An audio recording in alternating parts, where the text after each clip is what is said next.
Shalom sahabat Alkitab yang kekasih dalam Tuhan kita Yesus Kristus. Senang sekali bisa bersama-sama dengan sahabat Alkitab.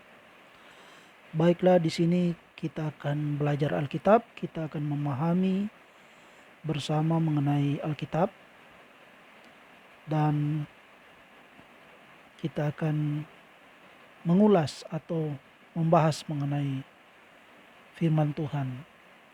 Baik sahabat Alkitab, untuk mempersingkat waktu, kita akan membaca dalam kitab Lukas 6 ayatnya yang ke-27 sampai dengan 36. Lukas 6 ayatnya yang ke-27 sampai dengan 36. Yang berjudul Kasihilah Musuhmu.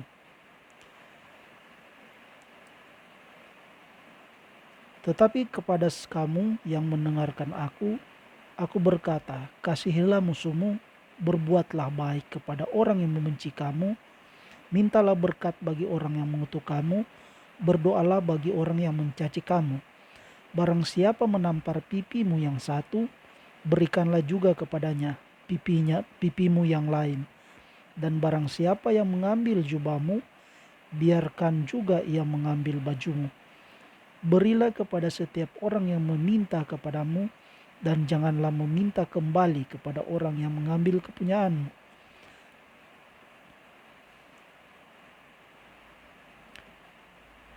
Dan sebagaimana kamu kehendaki supaya orang perbuat kepadamu, perbuatlah juga demikian kepada mereka. Dan jikalau kamu mengasihi orang yang mengasihi kamu, apakah jasamu?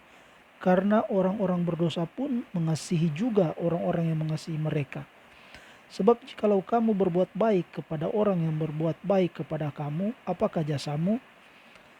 Orang-orang berdosa pun berbuat demikian. Dan jikalau kamu meminjamkan sesuatu kepada orang karena kamu berharap akan menerima sesuatu daripadanya, apakah jasamu? Orang-orang berdosa pun meminjamkan kepada orang-orang berdosa supaya mereka menerima kembali sama banyak. Tetapi kamu kasihilah musuhmu dan berbuatlah baik kepada mereka, dan pinjamkan dengan tidak mengharapkan balasan. Maka upahmu akan besar dan kamu akan menjadi anak-anak Allah yang maha tinggi. Sebab ia baik terhadap orang-orang yang tidak tahu berterima kasih dan terhadap orang-orang jahat. Hendaklah kamu murah hati sama seperti Bapamu adalah murah hati. Baik, sampai demikian jauh pembacaan Alkitab kita pada saat ini. Saudara-saudara yang kekasih dalam Tuhan kita Yesus Kristus, kitab Lukas 6 ayat 27 sampai dengan 36 ini menceritakan bagaimana kita mengasihi musuh kita. Sesuai dengan perikop yang ada, kasihilah musuhmu.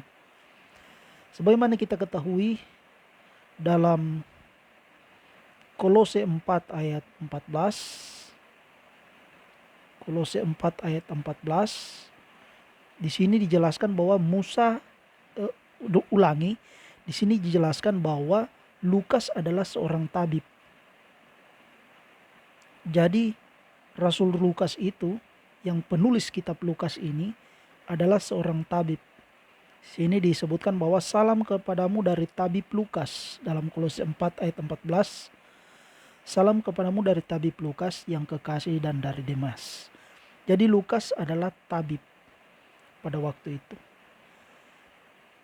Kemudian Lukas dalam ayatnya yang ke-11,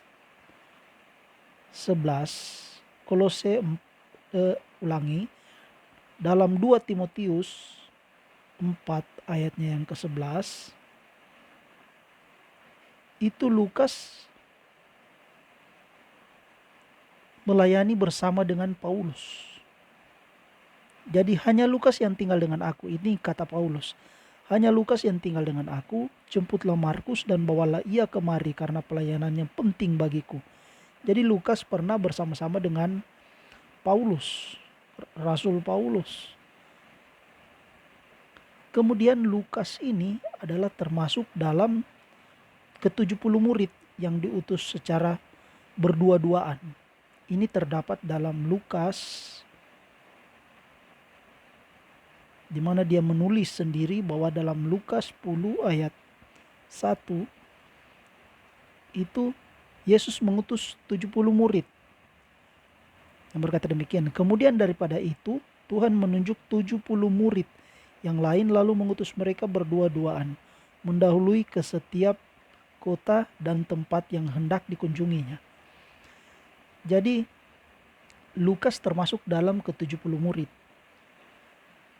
Ini disebutkan dalam Lukas 10 ayat 1 bahwa Yesus mengutus 70 murid, mereka berdua-duaan mendahuluinya ke setiap kota dan tempat yang hendak Yesus kunjungi.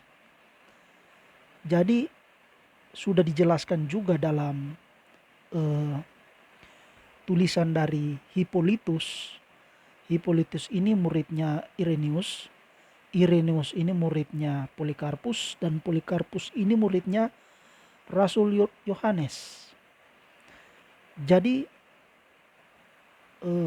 dalam tulisan Hippolytus dia menjabarkan tiap nama dari ke-70 murid ini, dan di dalamnya termasuk Rasul Lukas ini. Jadi Lukas termasuk dalam ke-70 murid yang diutus Tuhan untuk mendahului Tuhan untuk mengabarkan firman ke setiap daerah. Jadi saudara-saudara yang kekasih dalam Tuhan, sahabat Alkitab yang kekasih dalam Tuhan, naskah perjanjian baru itu begitu detail dijelaskan. Jadi sehingga Lukas dalam menulisnya dia masuk dalam perjanjian baru, kitab Lukas ini, sehingga diceritakan Lukas meninggal dihukum mati pada usia yang ke-84 tahun antara di Kaisarea atau Akaya atau Roma. Jadi sahabat Alkitab yang kasih dalam Tuhan kita Yesus Kristus, naskah perjanjian baru terdiri dari 5.800 manuskrip. Jadi manuskrip itu adalah salinan-salinan dari perjanjian baru, dari kitab-kitab di perjanjian baru, dan ada juga kodeks yang terdiri dari Kodeks Vatikanus berasal dari 325 sampai 350 Masehi, dan Kodeks Sinaiticus kurang lebih tahun 300-an Masehi. Kemudian ada juga papirus 52 atau yang disingkat dengan P52 dari tahun 115 Masehi. Dan sekarang masih bisa kita lihat dalam John Ryland Library. Jadi papirus 52 ini berasal dari 115 Masehi berdasarkan uji karbon. Selisihnya kurang lebih hanya 15 tahun dari Rasul Yohanes, di mana kita mengetahui bersama bahwa Rasul Yohanes kurang lebih meninggal antara tahun 95 sampai dengan 100 Masehi. Jadi saudara-saudara yang kekasih dalam Tuhan kita Yesus Kristus, dalam Lukas 6 ayatnya yang ke-27 ini kita diajak untuk mengasihi musuh kita. Jadi ayatnya yang ke-27, tetapi kepadamu yang mendengarkan aku berkata, kasihilah musuhmu, berbuatlah baik kepada orang yang membenci kamu. Jadi ini adalah cerminan dari hukum kasih. Kita mengasihi musuh, kita mengasihi sesama, kita mengasihi Tuhan kita. Di mana kita mengetahui ada dua hukum kasih, yaitu kasihilah musuhmu dan kasihilah sesama. Inilah maksud dari firman Tuhan ini, yaitu kita mengasihi musuh.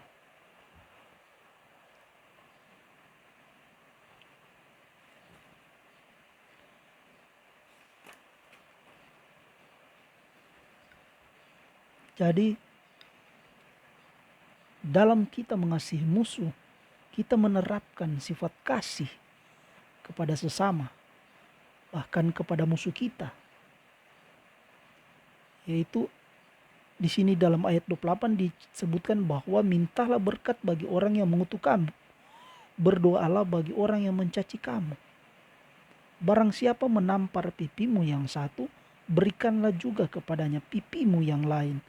Dan barang siapa yang mengambil jubahmu, biarkan juga ia mengambil bajumu. Jadi sahabat Alkitab, ini adalah cerminan dari kasih. Hukum kasih. Jadi kasih ini termasuk dalam 9 buah roh. Kasih.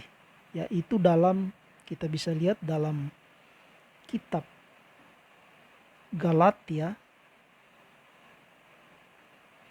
Kitab Galatia 5 ayatnya yang ke-22 sampai dengan 23. Galatia 5 ayatnya yang ke-22 sampai dengan 23. Tetapi buah roh ialah kasih, sukacita, damai sejahtera, kesabaran, kemurahan, kebaikan, kesetiaan, kelemah lembutan, penguasaan diri. Tidak ada hukum yang menentang hal-hal itu. Jadi buah roh ini termasuk dalam kasih.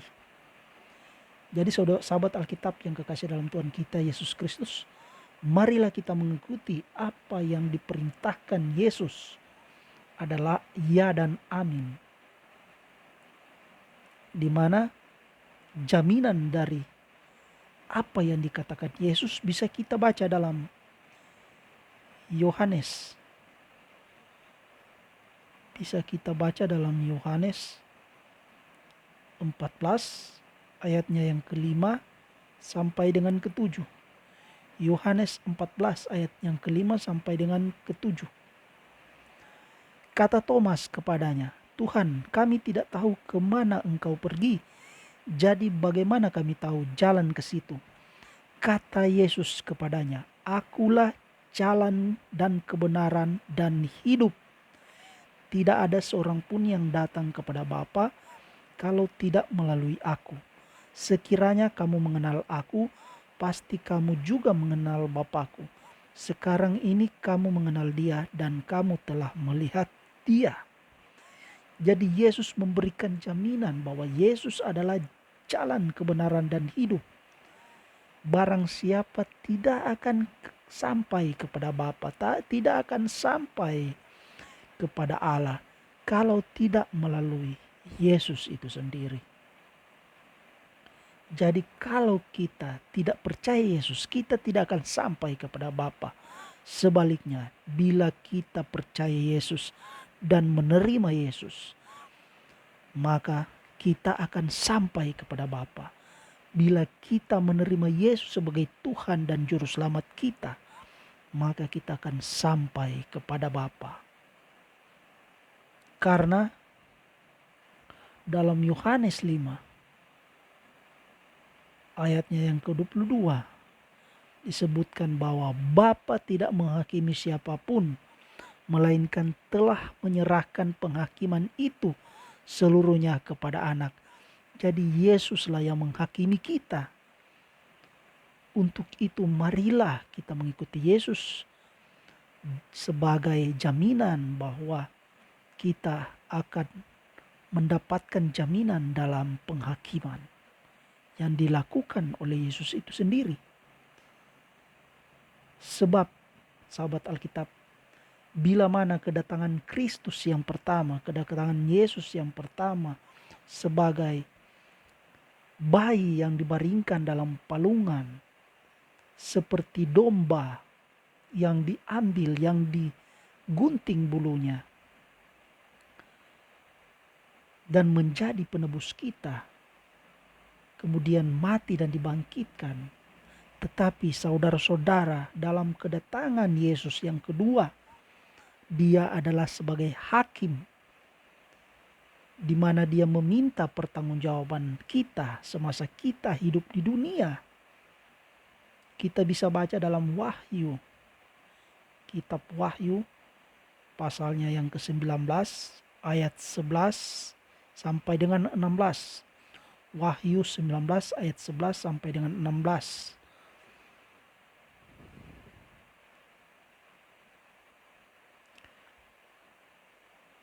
Lalu aku melihat sorga terbuka, sesungguhnya ada seekor kuda putih, dan ia yang menungganginya bernama yang setia dan yang benar.